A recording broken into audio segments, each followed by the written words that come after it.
Hello, good afternoon. My name is Olabode Ayola. I'm a student of International Relations, master student, and I'll be talking on democracy in multi-ethnic societies, Nigeria, Lebanon, Bosnia, and Switzerland as a case study. Before I proceed, I will say a multi-ethnic society is a society or a group of people which consists of two or more ethnic groups that are different in ethnic, linguistics, dialect, or religion. And in most cases, multi-ethnic societies do not develop into multi-ethnic democracies.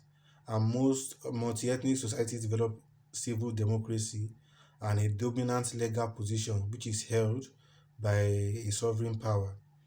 Ethnic politics refers to support politicians get, which is based on the population or with the same ethnicity.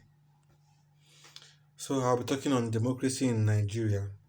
Nigeria became a republic in 1963 and it gained independence in October 1st, 1960. Nigeria is the largest democratic nation in Africa, and Nigerian democracy can play any significant political role in fostering political unity among various ethnic groups. Nigerian democracy officials are elected, mainly the president, the governor, which leads the state. We have the state local government that leads the local government, which is led by the local government chairman. So the president leads the country, and the chance of popular democracy surviving in a multi-ethnic society like Nigeria is very low because democracy is full of corruption. In case of Nigeria, as the politicians make use of many ways to kind of rig election. You can also say politics and ethnicity in Nigeria are kind of interwoven and intertwined because situation that led to the collapse of traditional authoritative structures, such as the use of touts and thugs to disrupt elections. So we can see since the First Republic, ethnicity and the multi-party politics have both positive and negative impacts in Nigeria. When we are comparing the impact of the ethnicity in Nigeria, and democracy provides opportunities for different ethnic groups to compete for political power. And Nigeria has also witnessed many ethnic, cultural, and religious conflicts for the control of power and resources, and like the one currently going on in most of the northern parts, like the Boko Haram, which they are against the government because they said the government introduced Western education into Nigeria because they say they want to Islamize Nigeria. So I'll be talking about democracy in Lebanon, and Lebanon is the democratic republic with confessionalism. It gained independence from France in 1943, and their constitution grants people the right to change their government. The impact of religion and democracy of the impact of religion on democracy in Lebanon. We can see distinctive feature of Lebanon social structure is varied on religious composition because two largest groups are the Shiite Muslim and the Sunni Muslim.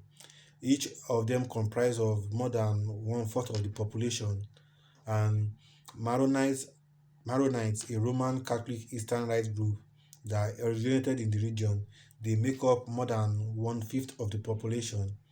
And we can also say women have not typically they have not participated in the government, and the first time a woman was included in the cabinet was in 2005 and in 2019.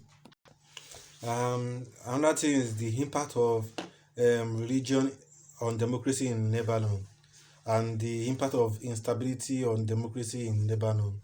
After the conflict between Israel and the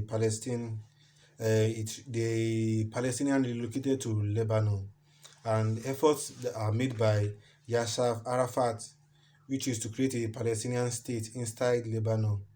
but this situation kind of resulted into war, and civil war in Lebanon and intervention of Israel resulted in political, social, and economical mayhem, which whereby it is they are still trying to solve it till today. Another country I'll be talking about is Bosnia and Herzegovina, Yugoslavia. Pardon my pronunciation. So concerning these countries, we can say following the World War One, Bosnia joined Yugoslavia under the Marshal Tito leadership, and in 1992, following the breakup of Yugoslavia, the republic proclaimed independence.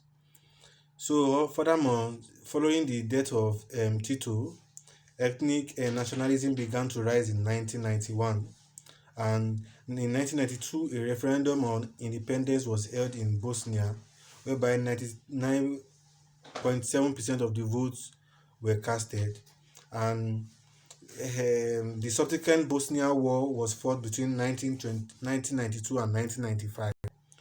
Politics in Bosnia, they have four official cities, and the cities have their own city government and govern themselves. And only of recent, several central institutions have been established, such as the Defense Ministry, Security Ministry, and the State Court. When we compare all this, we can say Nigeria's democracy has been fragile. Yes, it has been fragile and fluctuating since independence. And democratization and development have progressed at different speeds in the country's different region. And the experience of Lebanon has been like Nigeria through the civil war and conflicts with the country greatly suffered, and unfortunately civil conflict between different factions continues till today, and serious economic crisis and Israel conflict are possible, and it makes the situation worse. So, due to all these geographical locations in Europe, EU, and United States, they are actively interfering in all these war, such as the Balkan War. So, this concludes my presentation on religion, ethnicity, and democracy, which is the case of which this concludes my presentation on democracy in multi-ethnic societies, Nigeria, Lebanon, and Switzerland. Thank you.